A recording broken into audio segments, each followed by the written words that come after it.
నేను మొన్న ఎలక్షన్ ముందు కూడా మా సహచరులందరికీ కూడా చెప్పాను, ప్రతిసారి ప్రజలందరికీ కూడా తెలియజేశాను.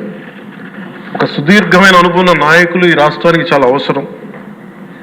దేశంలో కూడా ఇంకెవ్వరికి రాని పరిస్థితి మన రాష్ట్రానికి వచ్చింది.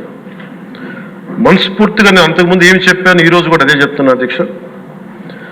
4 దశాబ్దాల సుదీర్ఘ అనుభవం ఉన్న శ్రీ గౌరవ ముఖ్యమంత్రి శ్రీ నారా చంద్రబాబు నాయుడు గారి అధ్యక్షతన, ఆయన లీడర్షిప్ కింద మేమందరం నేర్చుకుని, నాలాంటి వాడుగా నేర్చుకొని కింద పనిచేయడానికి, రాష్ట్రాన్ని అభివృద్ధి వైపు పయనం చేసేలా ముందుకెళ్ళడానికి సంసిద్ధంగా ఉన్నాం.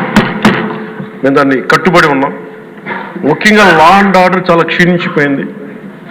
ఈ లా అండ్ ఆర్డర్ విషయంలో చూస్తే సాక్షాత్తు గౌరవ ముఖ్యమంత్రి గారిని దాదాపు అకారణంగా, అన్యాయంగా 53 రోజులు ఆయన్ని ఒక ఫాల్స్ కేసులు పెట్టి జైల్లో పెట్టారు. అలాగే అధ్యక్ష, మీరు కూడా గతంలో మిమ్మల్ని కూడా ఎంత వేధించారో మా అందరికీ తెలుసు, సభ్యులందరికీ తెలుసు. నేను రఘురామకృష్ణరాజు గారు కూడా ఏ స్థాయిలో అనుభవించారో అందరికి రాష్ట్రం అంతా తెలుసు. కానీ చాలా పెద్ద మనసుతోటి ఆయన వస్తే చాలా మనసు విప్పి నవ్వుతూ మాట్లాడడం చాలా ఆనందం కలిగించింది. మీ నుంచి మేము నేర్చుకోవాలి. ఎంత అంటే దాడి చేసిన, హాని చేసిన మీ పెద్ద మనసుకి సభాముఖం మీ అందరికీ మీకు ప్రత్యేకించి మీకు ధన్యవాదాలు చెప్తాను.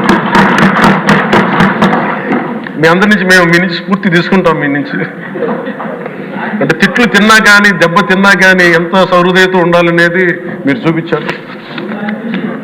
ఇంకొక యాంగిల్లో శ్రీ నారా చంద్రబాబు నాయుడు గారు నిన్న కూడా చెప్తా ఉన్నారు, వాళ్ళు మన మీద దాడులు చేశారు కదా అని చెప్పి ఈరోజు మనకు 164 సభ్యులు ఉన్నారని చెప్పేసి, 21 మంది పార్లమెంట్ సభ్యులు ఉన్నారని చెప్పి మనం కూడా అలా చేయడం సహేతుకం కాదు. చాలా మనం యాజ్ పర్ సిస్టమే వెళ్ళాలి.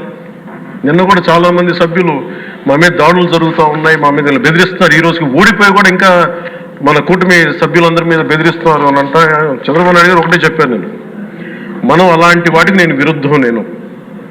మీరు అలా కనుక కాదు, సిస్టమ్ని కాదని కనుక మీరు చేస్తే మీరు నాకు దూరం అవుతారని చెప్పి చాలా స్పష్టంగా చెప్పారు. అది నాకు కూడా చెప్పారు, అది మీకు కూడా వర్తిస్తుందని చెప్పి. ఖచ్చితంగా చంద్రబాబు గారు చెప్తాను ఈ దృష్టిలో, ఖచ్చితంగా దాన్ని ఒళ్ళు దగ్గర పెట్టుకుని మేమందరం ఉంటాం sir. Will take your guidance very seriously and committedly sir.